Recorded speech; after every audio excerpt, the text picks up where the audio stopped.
Hola, soy Adrián Zúñiga. ¿Alguna vez te has preguntado si eso de las personalidades múltiples existe de verdad o si es puro invento de las películas?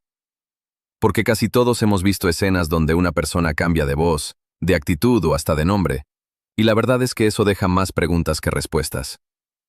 Hoy vamos a entender qué hay de cierto, qué hay de exageración, y por qué este tema es muchísimo más humano, más delicado y más complejo de lo que normalmente nos cuentan. Primero, vamos a poner orden en algo importante. El nombre clínico no es personalidad múltiple. Hoy se conoce como trastorno de identidad disociativo, o TID. Y eso importa, porque no estamos hablando de muchas personas completas viviendo dentro de alguien, como suele venderlo el cine. Estamos hablando de una alteración seria en la forma en que una persona integra su identidad, su memoria, su conciencia, y a veces, hasta la manera en que percibe su propia vida. La palabra clave aquí es disociación. Imagínate que tu mente, en lugar de procesar una experiencia muy dolorosa como un solo bloque, la separa, la fragmenta, la guarda en compartimentos distintos para poder sobrevivirla. No es actuación, no es llamar la atención, y tampoco significa automáticamente violencia, peligro o locura.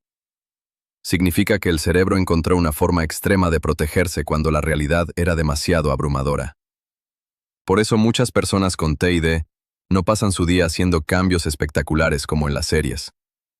A veces lo que más pesa no es el cambio visible, sino cosas como lagunas de memoria, sentir que uno no se reconoce del todo, encontrar objetos que no recuerda haber comprado, o escuchar que dijo o hizo algo que simplemente no puede recordar. Y ahí es donde este tema deja de ser morbo y se vuelve una historia de sufrimiento real.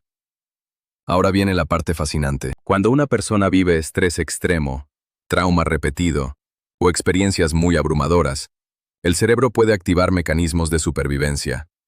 Uno de ellos es la disociación. Es como si la mente dijera, esto que está pasando es demasiado para soportarlo de una sola pieza, así que lo voy a separar. No porque sea ideal, sino porque en ese momento puede ser la única forma de seguir funcionando. Piénsalo así. Cuando una computadora se sobrecarga, a veces se congela, cierra procesos o deja de responder para evitar un colapso total. El cerebro humano no funciona igual, claro, pero la analogía ayuda. En algunos casos de trauma severo, la mente no logra integrar recuerdos, emociones, impulsos y sensaciones en una sola continuidad. Entonces aparecen estados de identidad muy diferenciados, junto con amnesia o desconexión. No es que nazcan personajes, como en una obra de teatro. Es que la identidad queda dividida en partes que no se comunican bien entre sí. Y aquí hay algo importante. Esto no es lo mismo que esquizofrenia. Mucha gente mezcla ambas cosas, pero no son iguales. En el TID, el problema central tiene que ver con identidad, memoria y disociación.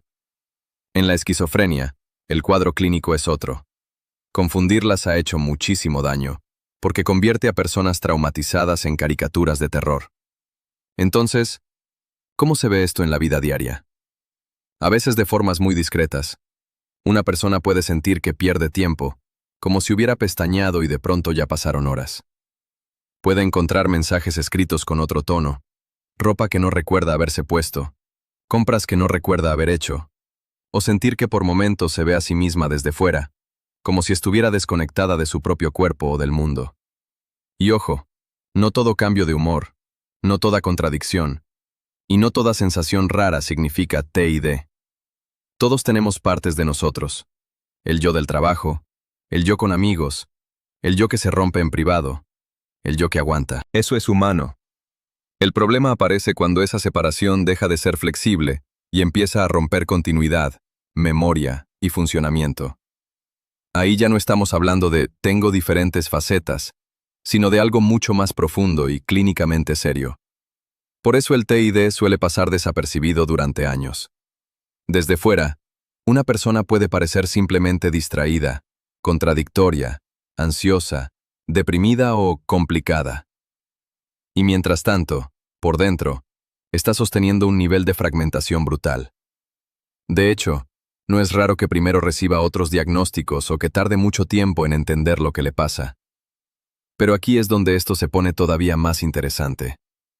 El gran mito de Internet es pensar que el TID siempre se ve como cambios teatrales, súper obvios y casi instantáneos, como si alguien apagara una personalidad y encendiera otra frente a todos. En la realidad, muchas veces es mucho más sutil, más confuso y más doloroso. De hecho, la propia Asociación Psiquiátrica Americana ha advertido que la información sobre TID en plataformas como YouTube y TikTok puede ser de calidad muy variable y a veces francamente mala. Otro dato clave. El TID suele estar asociado a trauma intenso y repetido, especialmente en etapas tempranas de la vida, cuando la identidad todavía se está formando. Eso no significa que puedas mirar a alguien y asumir lo que vivió. Tampoco significa que todo trauma cause TID. Pero sí nos da una pista importante. Muchas veces este trastorno no nace de la rareza, sino del intento desesperado del cerebro por sobrevivir a algo insoportable. Y si esto te mueve algo por dentro, quiero decirte algo importante. Entender esto cambia la conversación. Ya no ves a una persona como alguien con varias personalidades, sino como alguien que probablemente pasó por experiencias tan duras que su mente tuvo que partirse para resistir. Y eso da muchísimo menos miedo, pero muchísima más compasión. Ahora bien, no todas las personas con TID lo viven igual. Algunas pueden tener cambios muy notorios en voz, postura, gustos o manera de relacionarse. Otras casi no muestran cambios visibles, pero sí cargan con amnesia, desconexión interna, despersonalización o sensación de irrealidad. Algunas saben que hay partes de sí mismas que toman control en ciertos momentos. Otras solo sienten caos, vacíos y una confusión constante sobre quiénes son o por qué reaccionan como reaccionan. También puede coexistir con ansiedad, depresión, síntomas de estrés postraumático, autolesiones, problemas de sueño o dificultades serias en relaciones y trabajo. Y eso complica mucho el diagnóstico, porque desde afuera puede parecer otra cosa. Por eso ningún video, ningún test de redes y ningún clip viral sirve para diagnosticar a nadie. Ese trabajo requiere evaluación clínica seria, historia detallada y descartar otras causas médicas o psiquiátricas. Dicho de forma simple, el cerebro humano no viene con una sola manera de responder al dolor. Dos personas pueden vivir experiencias durísimas y no desarrollar el mismo cuadro. La mente no es una fábrica con resultados idénticos. Y entender eso también nos hace menos crueles, porque deja de existir esa idea absurda de, si yo aguanté, tú también deberías. No, cada cerebro protege como puede. Entonces, ¿qué haces con esta información? Primero, dejar de usar personalidades múltiples, como chiste o como adjetivo para alguien cambiante.